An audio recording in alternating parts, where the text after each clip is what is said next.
They told me she was free. Those three words kept echoing in my head as I stood there, staring at the kennel. After losing Max, I swore I wouldn't go through that pain again. The empty house, the silence where his paws used to click against the floor, it all felt too heavy to carry. But there she was, this white pit bull with eyes that seemed to say, "Just give me a chance." Fear gripped my chest first. What if I'm not ready? What if I fail her the way I feel I failed Max at the end? The shelter worker just shrugged and said, "Well, she's free. No adoption fee. Someone brought her in last week, and honestly, we're running out of space." That sentence haunted me more than it should have. I brought Luna home thinking I was doing her a favor, taking a risk on a dog nobody seemed to want. Looking back now, I realize she was the one taking the risk on me. She was betting on a broken person who didn't know if her heart had any room left. The car ride home was silent. Luna just sat in the passenger seat, looking out the window like she'd done this 1,000 times before. No whining, no panic, just calm acceptance. It unnerved me because I expected resistance, expected adjustment, expected something to go wrong. When we walked through the front door, I braced myself for chaos. Instead, Luna walked straight to the couch, jumped up without permission, curled into the smallest ball possible for a 50-pound dog, and just melted into the cushions. Within minutes, she was snoring. I stood there confused, slightly annoyed that she made herself at home so quickly, but also relieved. Maybe this wouldn't be as hard as I thought. If you're still watching and haven't subscribed yet, I'd really appreciate it if you did. It helps me share more stories like Luna's with people who need to hear them. Luna is the goofiest dog I've ever met, and I've had dogs my entire life. She walks like each leg belongs to a different animal. Her front legs move with confidence, while her back legs seem to improvise with every step. Sometimes she looks like a drunken ballerina trying to cross the room, and I can't help but laugh every single time. She doesn't try to be funny, she just exists in this perfectly awkward way that makes ordinary moments feel magical. The first week was an adjustment, not because Luna was difficult, but because she was so easy that it felt wrong. I kept waiting for the other shoe to drop, for her to show her true colors or reveal some behavioral issue the shelter hadn't mentioned. It never happened. She was just consistently, almost annoyingly, perfect. She didn't chew furniture, didn't have accidents, didn't bark at every noise. She just wanted to be near me, always.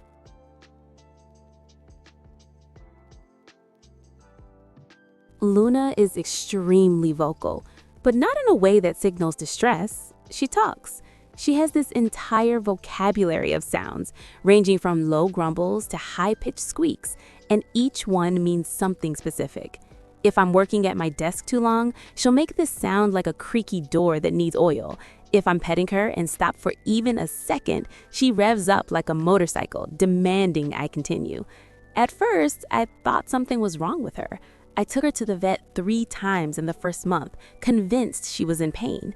The vet finally laughed and said, "She's just a talker. Some dogs are like that. She's perfectly healthy, just demanding."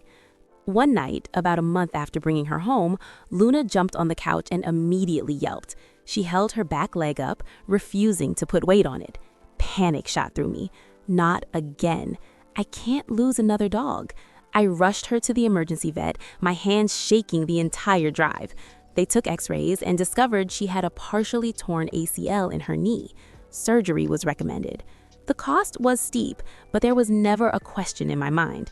I'd already decided she was mine, even if I hadn't said it out loud yet. Recovery from knee surgery meant strict rest. No jumping, no running, no stairs. I moved a mattress into the living room so Luna wouldn't try to follow me upstairs. What I thought would be a temporary arrangement turned into 2 months of sleeping on the floor beside her. Somewhere during those nights, listening to her breathe, feeling her shift closer to me in her sleep, something in my chest unlocked.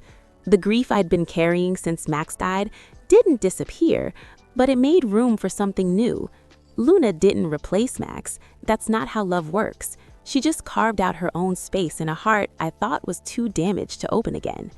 When Luna is completely relaxed on her bed, curled into the tightest ball imaginable, I call it powdered donut mode. She's pure white and compact, looking exactly like something you'd find in a bakery window. My sister calls her a little snowball because when she's sleeping, you can barely tell which end is which. Her face disappears into her body, and she becomes this perfect circle of fur and contentment. But Luna's smile is what gets me every time. When she's truly happy, her mouth stretches from ear to ear, exposing all her teeth in this ridiculous grin that makes her look like she knows exactly how adorable she is.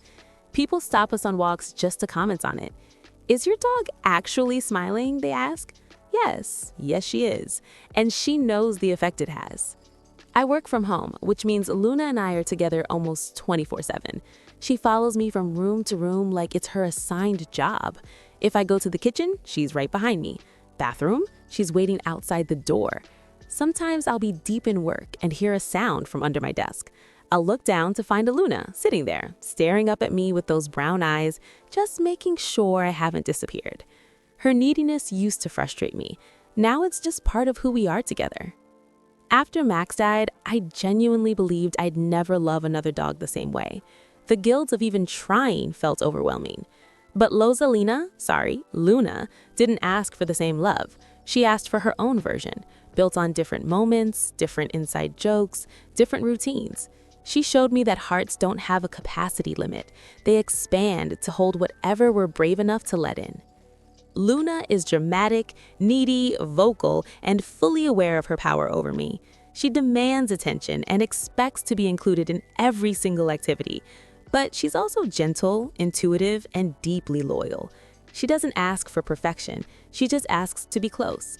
When my anxiety spikes, she doesn't understand what's happening, but she senses the shift in my energy and adjusts.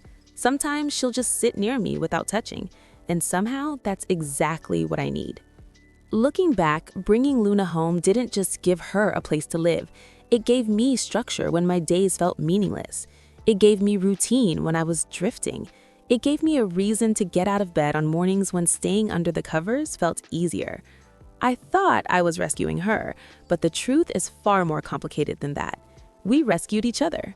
She barged into my life uninvited, made herself at home without asking permission, and refused to let me stay in my grief forever.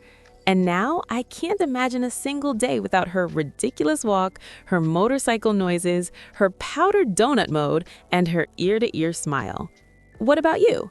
Do you think dogs choose us just as much as we choose them? Drop your thoughts in the comments below. Some dogs enter your life quietly, tiptoeing around your boundaries.